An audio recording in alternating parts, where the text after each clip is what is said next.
Carlos, thank you so much for jumping on the AIM podcast. Thanks for having me on, bro.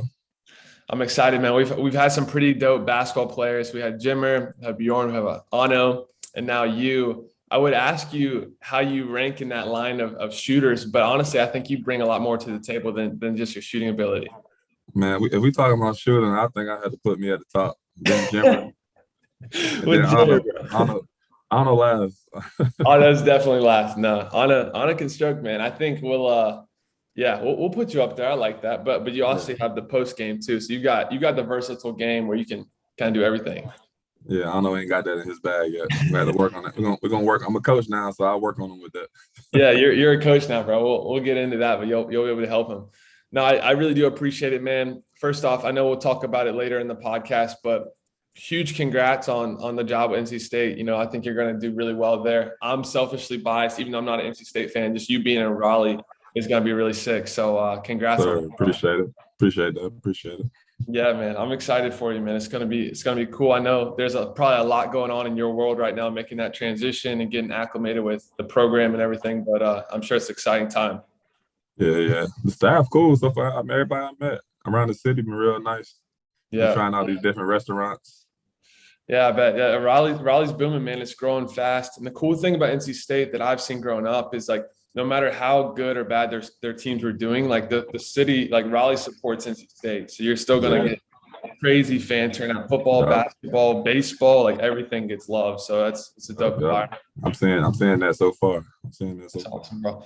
Well, dude, before we dive into that, like I think just setting the context, obviously, leading up to this opportunity for you to get into coaching, you've had an incredible basketball career in terms of playing. So I'd love to just kind of start, how you got into the game of basketball as a young guy, a young kid. Like, how did you get into the game? Was it someone that helped you, or how did that even happen? So growing up, I never really played basketball, but I love watching basketball. Like my favorite player was Zach Randolph, Tracy McGrady. Growing up, like I've played football all my life, but I think it was kind of like forced upon me because my family loved football, so they all wanted me to play football. So around like ninth, 10th grade, I played varsity ninth, 10th grade football. So I kind of got like tired of it. So ninth grade, I tried out for the basketball team at Dorman, and I got cut. And I was like, dang, like Michael I went Jordan. home. Hey, I got in the car and my mom and started crying. She was like, so what? You still got football? I'm like, nah. That really me getting cut really made me stop playing football. So I like found a local AAU team in Greenville, South Carolina, Carolina Hurricanes. Coach Claude, Coach KB, like they really like changed me. Like they put me on the circuit, let me hoop. So we was winning tournaments and with like players that didn't even make the team. Like we had a little low key team and we was out there hooping. So at like 10th grade, I came back, tried out. I made the JV team, but I probably played a total of 5 minutes. Wow. I played a total of 5 minutes. So me and Coach Caleb Gaither, congrats to him. He just got the high school job at Spartanburg High School, the head coaching job. So he got in the gym with me every day, 6 a.m. before school. We was in there working. So I ended up 11th grade. I ended up making the team. Went all region. Senior year, I was all state. Had about 20 D2 offers. So yeah, high school was a crazy story, but it turned out good. Yeah, that's awesome. When did you stop growing, or when did you get like when you were in high school? Were you the same size you are now, or did you grow in college? No, I think I grew a couple of inches my freshman year at Anderson. Yeah. When I was at Anderson, I was about 6'4", and now I'm about 6'6", 6'7". Yeah, but you were always a strong dude. Like you were always just Yeah, I was. Yeah, that football was still in me. So Do you think that helped you, like growing up with a kind of a football background? Do you think that translated to basketball, making you more like physical, aggressive, kind of?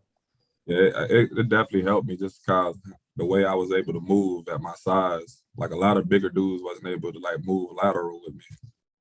For So sure. No, I love that.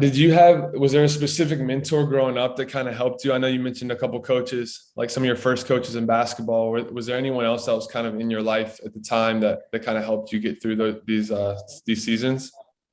no, not really. Really, just my high school coaches and my AAU coaches. That's about it. Yeah.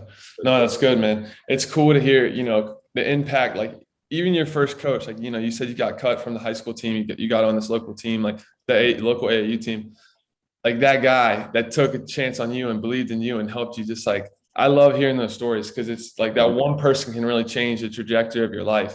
And whether it be sports, whatever that looks like it's just really powerful when you find that person that believes in you and just gets you that first little ounce of confidence that you can build on. It's super important.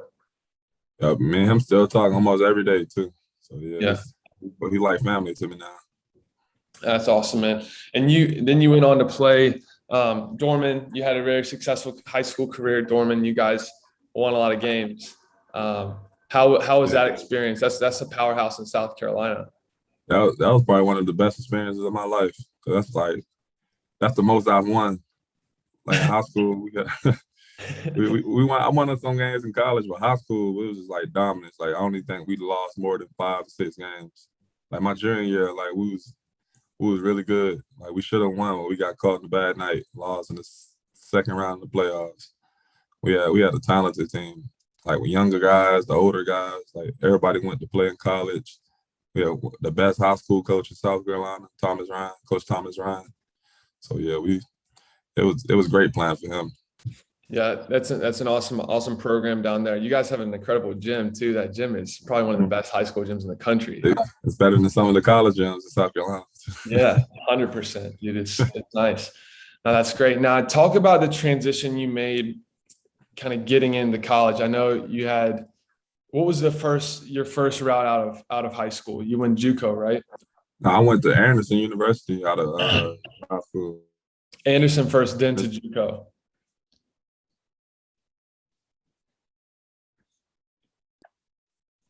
You broke up. Sorry, brother. Yeah. So you went to Anderson first, and then to JUCO. Yeah, I went to Anderson first. My freshman year, like the first practice, like the first official practice, I broke my ankle, and like I was messed up mentally because I'm coming from high school. I was healthy, never missed a game. So then my first practice, I broke my ankle, and I had to miss the whole year.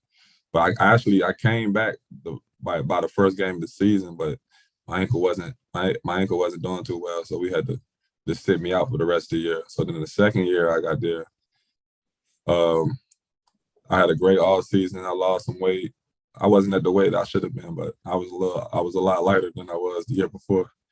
So I ended up averaging like around 10 and 8, one for all freshman team. I should have been freshman of the year, but we're gonna talk about that. We had a good season. We finished over 500, but I ended up transferring after because I wanted to go to a better.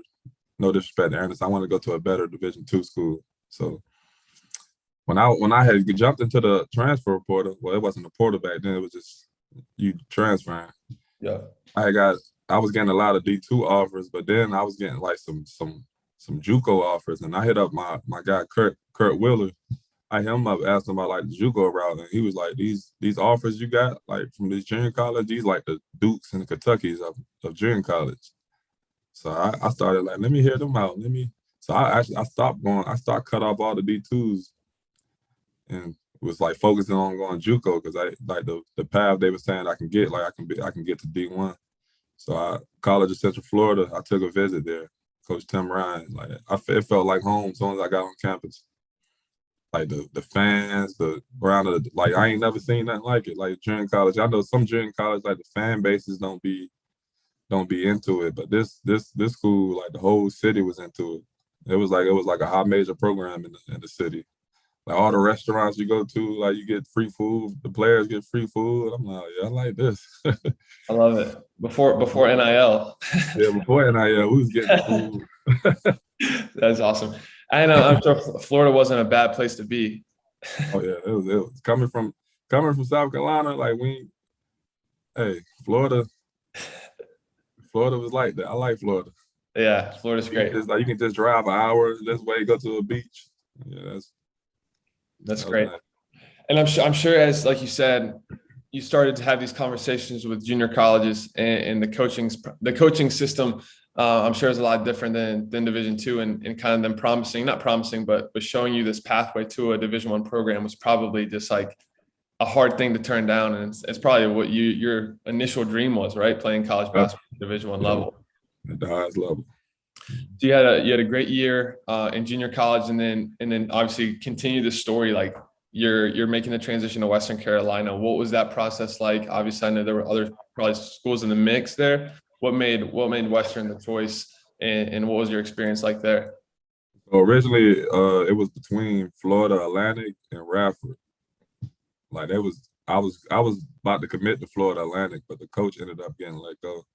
So it came down to Radford. Like Radford was my only school left that I liked. So then Coach Prosser, early in the season, Coach Prosser told me like this, don't commit too fast. Like I might have something for you later. So I guess he had a feeling he was going to get the job. So he called me like I mean like they haven't even announced that he got the job yet, and he called me. He called me, was like, I told you I had something for you. So me and Coach Prosser go back from like, I think when I was on JV, like this was before I actually started playing. Coach Prosser came to an open run in an auxiliary gym to watch one of our other players, Quantez Brown.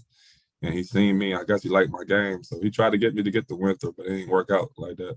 So when he got the Western job, like I canceled like all my other visits. I was like, I'm going to Western Carolina because he believed in me. So that's why I wanted to play for somebody that really believed.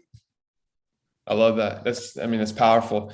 I know, Western is it's an amazing place. Some people love it. Some people aren't crazy about the mountains, but what was your initial thought of like, take basketball out of it, just like the school, the mountains, the whole new environment from going from Florida to this?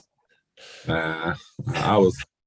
It felt like I went. It felt like I went overseas. Everything from the weather to the mountains. I ain't never seen mountains before. Yeah.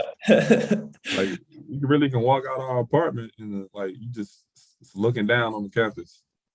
Like yeah, it was definitely a big difference from the weathers and like no beaches near. Yeah, that was crazy. It's a different experience for sure, but there's a lot of cool things about it. Obviously, there's some cons as well, but overall, it's awesome.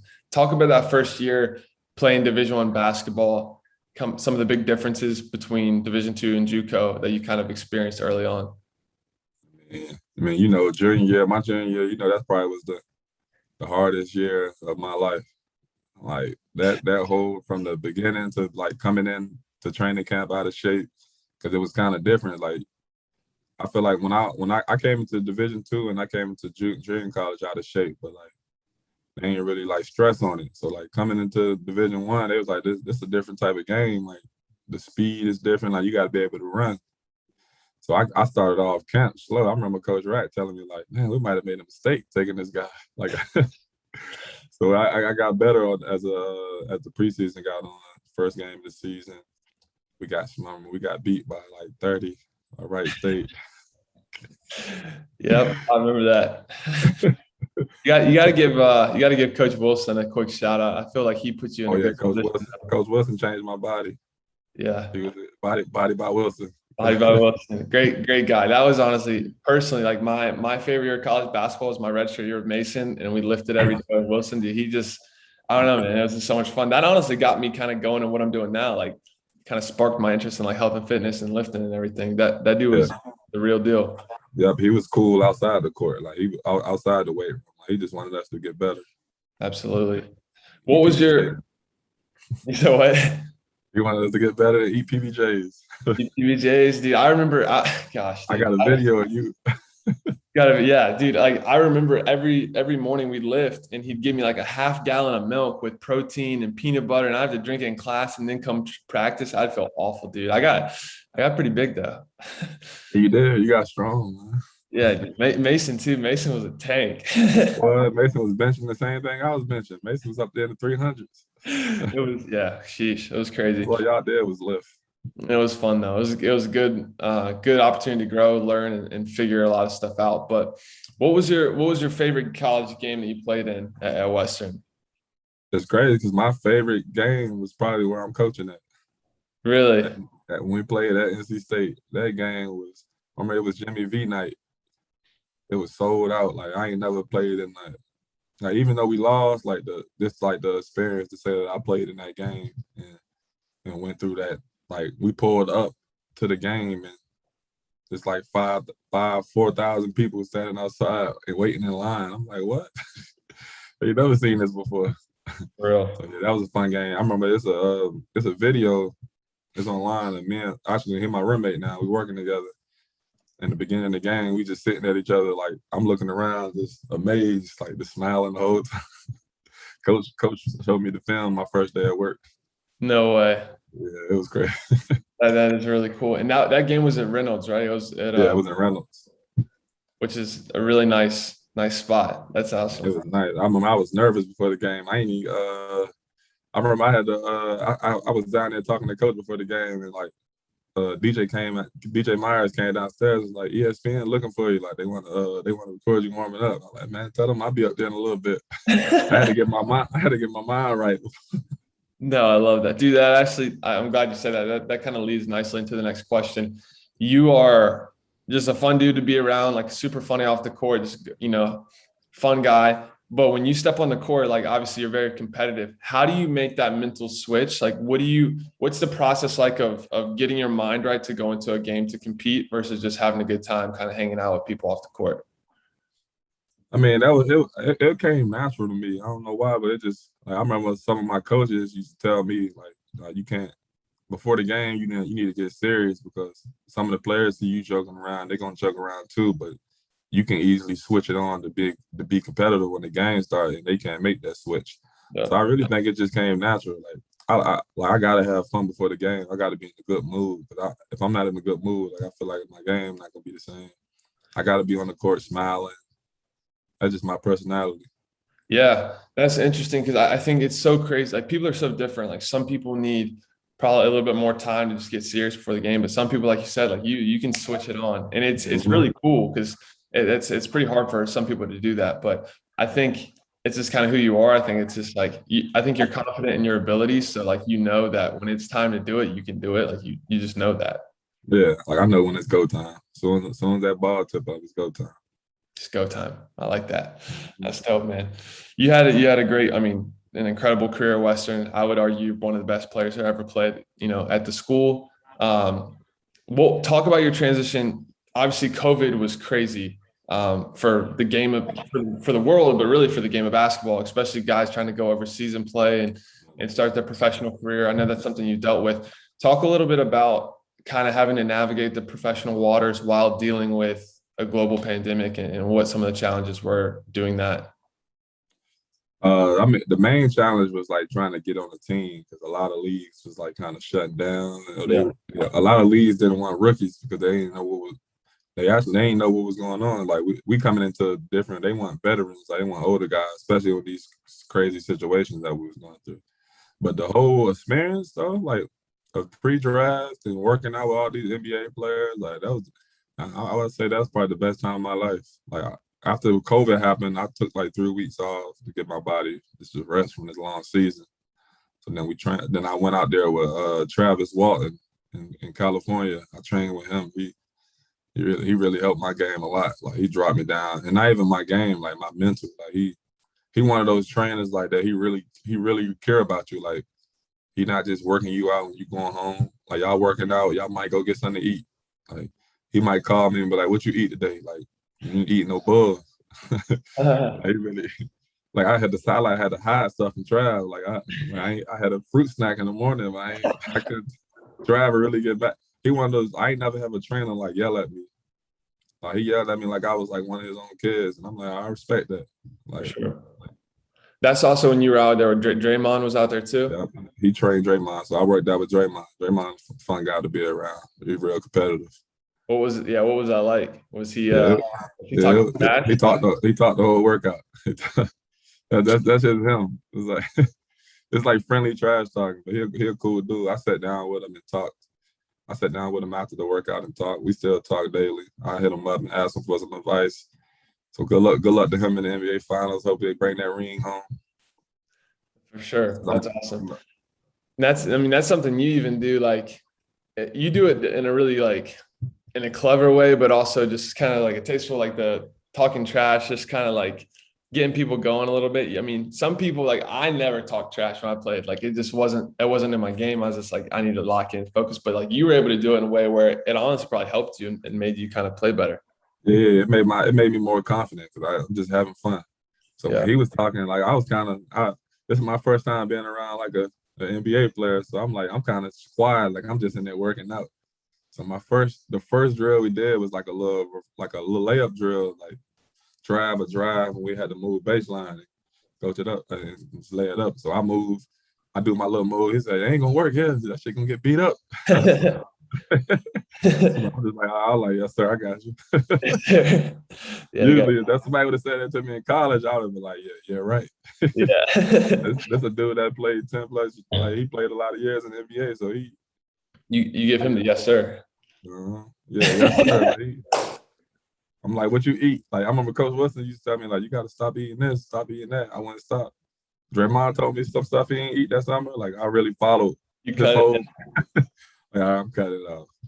I love that. And honestly, I think it's cool because that dynamic, that relationship between you and Draymond is probably like a very similar relationship that you're going to be able to have with a lot of the players you're coaching, where I think it really comes down to like a respect thing and understanding like what some of these guys have been through. And you're like, man, I have to respect and listen. Like they've done it. You know, it's like, they're not just talking, they've actually done it. And so, yeah, he's like a mentor. He's like a mentor on and off the court. Like he one of the smartest dudes I'd have met. Like Chris Paul probably was the smartest dude that I've met. Yeah, Chris was real smart, and like this was like he barely even know me. He just know I played for Coach Prosser because he played for Skip. So we playing pickup, and Dennis Smith had hit me with a little move and hit a shot, and like Chris Paul came up to me after and like grabbed me on my shoulder, and like told me like why that happened, what I should have did, and how did he get up there? Huh? How did he get up there? Nah, he jump up there. No, he not short, but yeah, he told me some stuff, and I'm like in my mind, I'm like, I went over to Mike Russ. Yeah, I think so. Yeah, he worked with CP. I went over to Mike, like, man, I don't know what he just told me. Like that just confused me. Like I had to go sit down and you had to run that one back, listen to it again. Mm-hmm. I love it, dude. No, I think regardless of if you're playing basketball, you're in business or whatever, like getting experience and exposure from people that have been successful and done it, like that's the most valuable thing that you can ever get. It's really how you learn, how you grow, and that's super cool. Now you're going to have an opportunity to do that with your team and NC State and whatnot, but that's super dope, bro. Yes, sir. Yes, sir. Appreciate it. Talk about, obviously, I know, so you played in what countries did you play in? You were in? I played in France. I played in Uruguay, and I played in Portugal. And I'm sure those were all very different experiences. All different, way different. Each one was like nothing the same about it. What was your favorite spot you played? Probably Portugal. Why is that?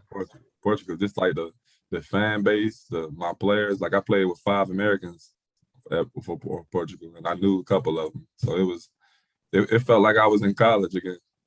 Dang, that's awesome. Like I was in college. All the players spoke English, so it was like, yeah, it was a great experience. Like even like the people in the city, like I go out and like, they all know who we are. They be like Carlitos. Wait, Carlitos? Does that mean little Carlos? Hey, that's what they said, but I ain't little, but they call me little Carlitos over there, man.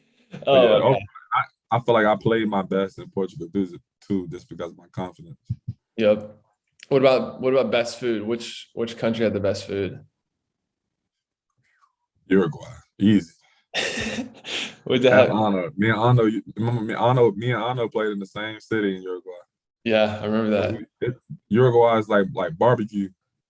They cook everything like on a wood grill, everything. So me and Ano was going over there getting steaks every night.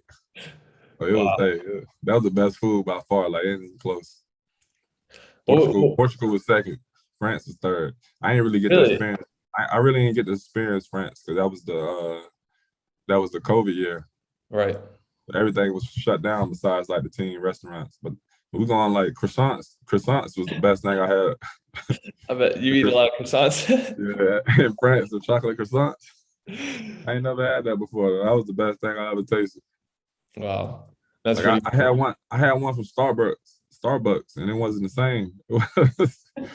I bet not. It wasn't the same. Well, outside of just like getting on the team. I know like with COVID there, you talked about that, but like what were some other challenges about just playing overseas, like from a culture standpoint, language barrier, just like I think the language barrier, it's you really walking around town and you don't know what nobody's talking about.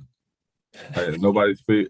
You go to a restaurant and try to order something, and, like they don't know what you're saying. So you like, man, like, you gotta pull the phone out, pull the translator out. So wow. that was hard. Like I think even the dogs. I don't even think the dogs. I don't even think the dogs spoke English when I was. Oh my gosh. That, I mean, that's something I think I probably just take that for granted. Just like knowing that I can just, if I'm, around, I can just talk to people, like being in a whole different country where you're away from family, you're like in a place you don't really know what's going on. And like, you can't even talk to people. Like that's gotta be a weird, Yeah, weird that's hard. dynamic. If I knew like 10 years ago, if I knew that I was gonna be in a position like to play overseas, I would have tried to learn a couple languages. Yeah. Like I never thought I'd be able to play overseas, so I can at least try to communicate with them. 100%, bro. No, that's dope. And so I want to dive into this, dude. This is really what I'm excited about. Like you're making this transition into coaching, NC State. First off, what was kind of like the big determinant factor that kind of got you to this decision to make this transition into coaching? Really, it's like because I love to give back. I felt like as a player, I was a coach. Like I was the one to get the team together. Like I knew all the plays. I knew where the guards would be at. Like I could play. I could probably play at every 5 positions. Like if you're talking about from a knowing the play standpoint, not the skills. I don't think I can play point guard. But leave that Really? to Mason. Yeah, leave that to Mason. Let Mason run the one. Yeah. But Sure. yeah, I love to give back. Like even on the summer, like I work out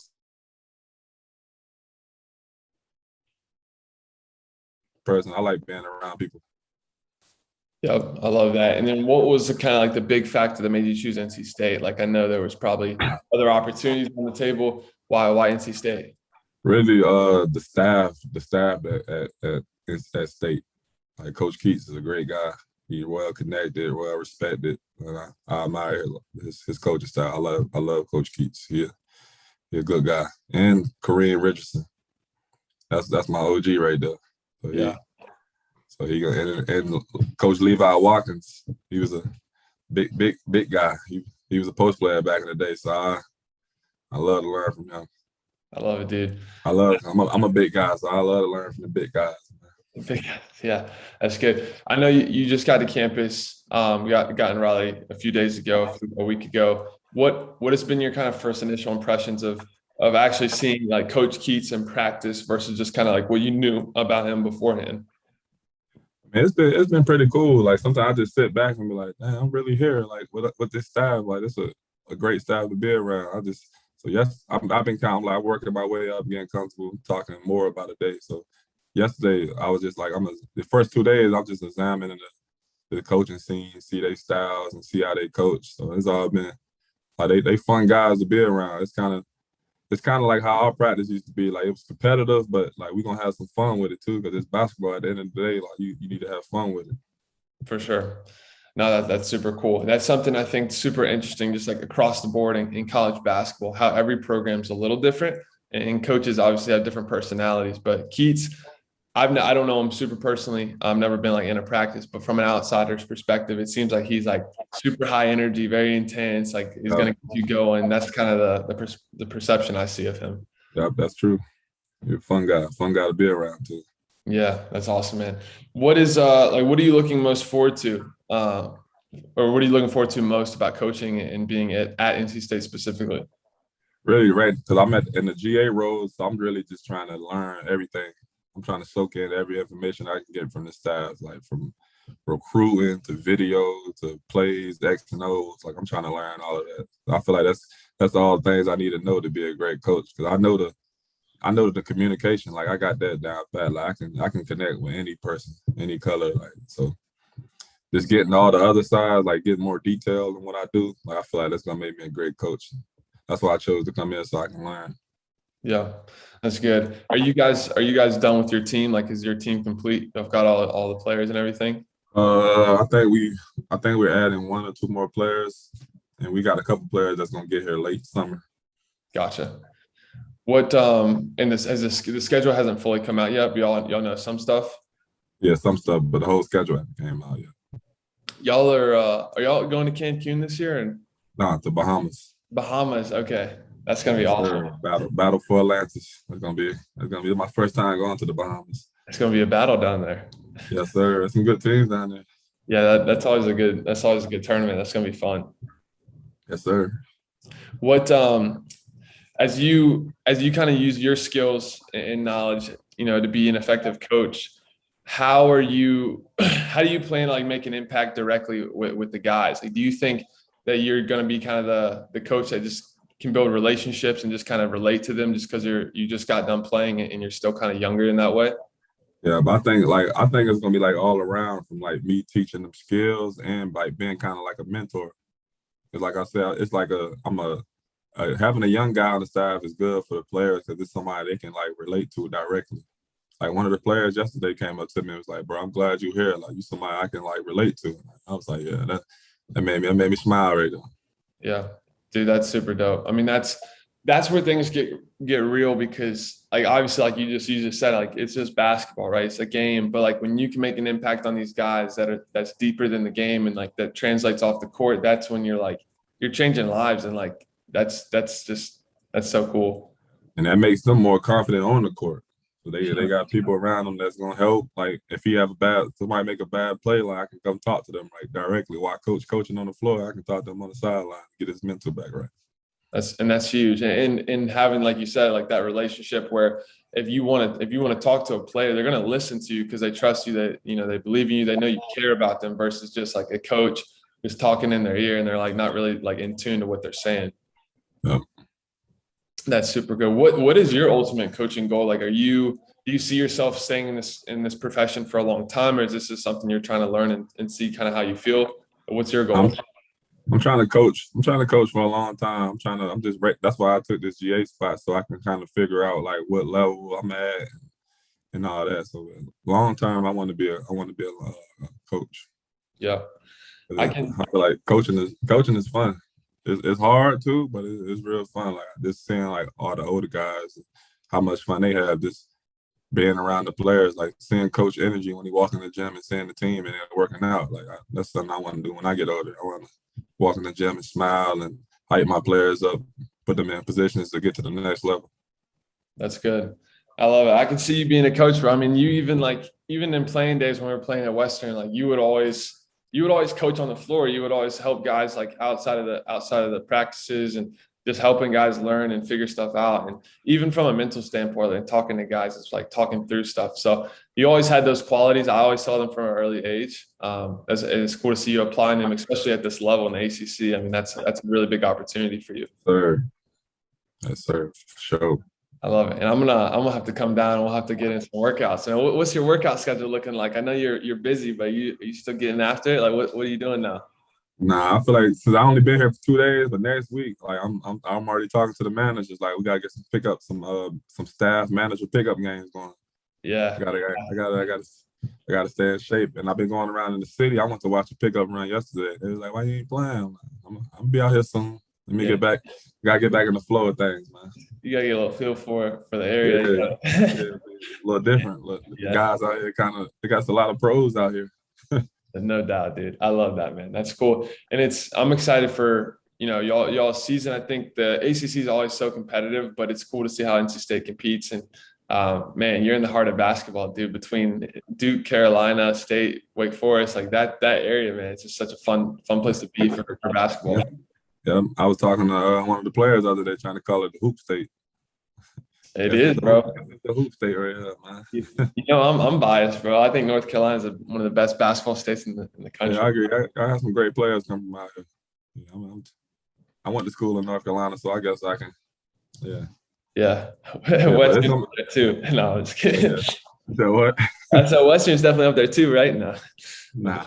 We kind of had Western. I love Western though. That time at Western really changed my life. Like I said, remember junior year was terrible.